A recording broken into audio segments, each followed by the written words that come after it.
आरंभ में परमेश्वर ने संपूर्ण सृष्टि की रचना की। उन्होंने आकाश, पृथ्वी और उसमें जो कुछ है उसे रचा। जब हम देखते हैं कि परमेश्वर ने क्या क्या रचा है, तो हम आश्चर्यचकित रह जाते हैं। जो कुछ परमेश्वर ने रचा वो सब अच्छा था। हर वस्तु उनकी महानता, भलाई और सामर्थ्य को प्रकट करती है।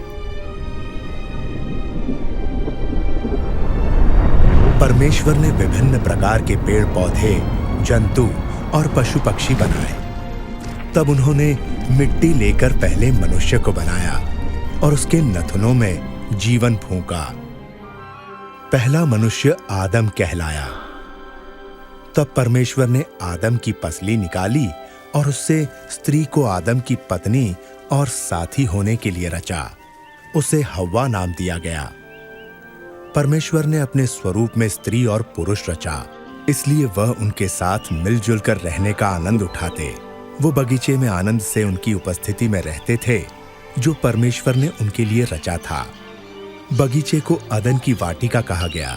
वहां कोई पीड़ा या मृत्यु नहीं थी। परमेश्वर ने आदम से कहा, तुम हर एक पेड़ का फल खा सकते हो, केवल एक को छोड़कर। अगर उसका फल खाओगे तो तुम निश्चय ही मर जाओगे।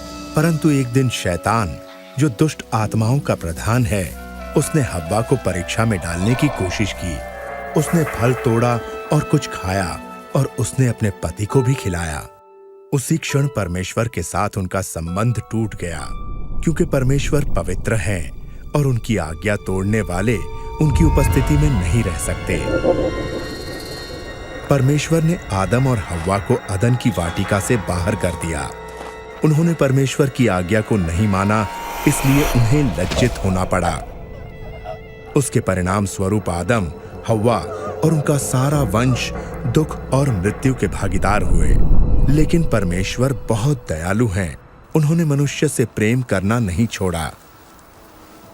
उन्होंने मनुष्य को फिर से अपनी संगति में लाने का रास्ता पहले से ही तैयार कर लिया था। पवित्र शास्त्र में परमेश्वर ने अपनी इस योजना को प्रकट किया, जिसके द्वारा वे मनुष्य को उस दंड से जिसके वे लायक हैं बचाएंगे और उनके पाप और लज्जा को दूर करके अपनी संगति में वापस लाएंगे।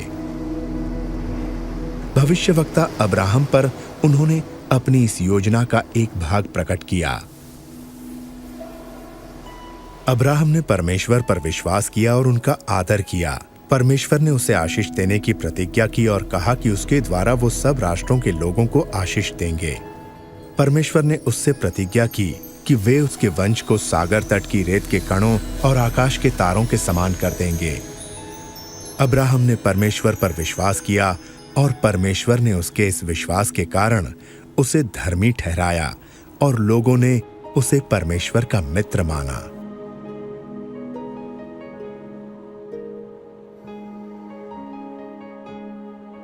एक दिन परमेश्वर ने अब्राहम की परीक्षा ली कि वो उन पर विश्वास करता है या नहीं और उनकी आज्ञाओं को मानता है या नहीं।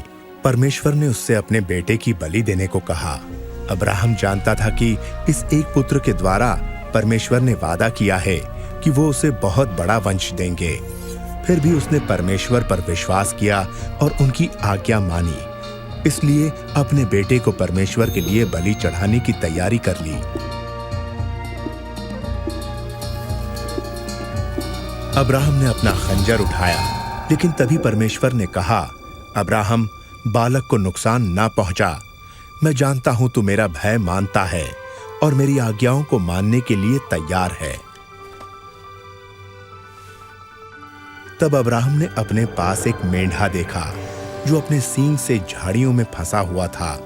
अब्राहम ने उस मेंढे को लिया जो परमेश्वर ने दिया था और परमेश्वर के लिए उसे अपने पुत्र के बदले बलि चढ़ाया। जब परमेश्वर ने अब्राहम के बेटे की जगह मेंढा उपलब्ध कराया, उन्होंने लोगों के लिए अपने महान प्रेम को प्रकट किया। उनका प्रेम उस अच्छे पिता के प्रेम जैसा है जो अपने पुत्र से प्रेम रखते हैं। इस घटना के द्वारा परमेश्वर ने ये प्रकट किया कि वे मनुष्यों के बदले एक बलि उपलब्ध कराएंगे। बहुत समय पहले परमेश्वर ने भविष्यवक्ताओं पर यह प्रकट किया कि वे एक पाप रहित व्यक्ति को आदम के वंशजों के बदले मरने के लिए भेजेंगे और उनके पाप और लज्जा को दूर करेंगे। एक महान बलिदान के द्वारा वे उनके लिए, जो उन पर विश्वास करेंगे, एक मार्ग तैयार करेंगे कि वे परमेश्वर के साथ हमेशा के लिए मेल मिलाप से रह सकें। भविष्यवक्ताओं ने इस व्यक्ति को मसीह कहा। उन्होंने कहा कि परमेश्वर मसीह को अपने लोगों को बचाने के लिए भेजेंगे और वे उनके राजा होंगे और परमेश्वर के नाम से हमेशा उन पर राज्य करेंगे। उनके आने से कई 100 साल पहले भविष्यवक्ताओं ने बताया कि मसीह क्या क्या करेंगे और उनके साथ क्या होगा। भविष्यवक्ता दाऊद ने कहा कि परमेश्वर मसीह के बारे में ये घोषणा करेंगे कि तू मेरा पुत्र है। यशायाह भविष्यवक्ता ने कहा कि एक कुंवारी गर्भवती होंगी और एक पुत्र उत्पन्न होंगे। उनका वो पुत्र परमेश्वर का अनंत वचन होगा, जिसे परमेश्वर ने कुंवारी के गर्भ से मनुष्य के रूप में संसार के सम्मुख प्रकट करने के लिए भेजा।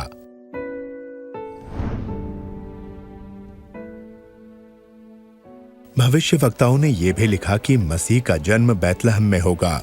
उन्होंने भविष्यवाणी की कि वो यरूशलेम में उनके राजा के रूप में प्रवेश करेंगे।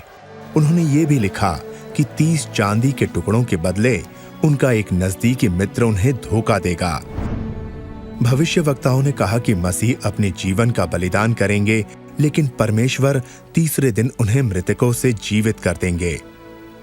भविष्यवक्ताओं ने मसीह को मनुष्य का पुत्र कहा और बताया कि वे दोबारा आएंगे बादलों पर और परमेश्वर की उपस्थिति में प्रवेश करेंगे और परमेश्वर उन्हें सब लोगों और राष्ट्रों के ऊपर हमेशा के लिए अधिकार देंगे। 2000 वर्ष पहले एक ऐसे ही व्यक्ति इस संसार में रहते थे जिनका नाम यीशु था। क्या यीशु का जीवन उन सब बातों को जो भविष्यवक्ताओं ने मसीह के बारे में कहीं पूरा करता है? ये फिल्म ये बताती है कि यीशु कौन है और उन्होंने क्या कहा और क्या किया, जैसा धर्मशास्त्र में लिखा है। इस फिल्म में कलाकार ने यीशु का पात्र निभाया है। वैसे तो कोई भी इस कार्य के योग्य नहीं, लेकिन इस फिल्म को इसलिए बनाया गया कि लोग यीशु के बारे में और उनके जीवन के बारे में जान सकें और उस आशीष को जिसकी प्रतिज्ञा परमेश्वर ने की है प्राप्त कर सकें।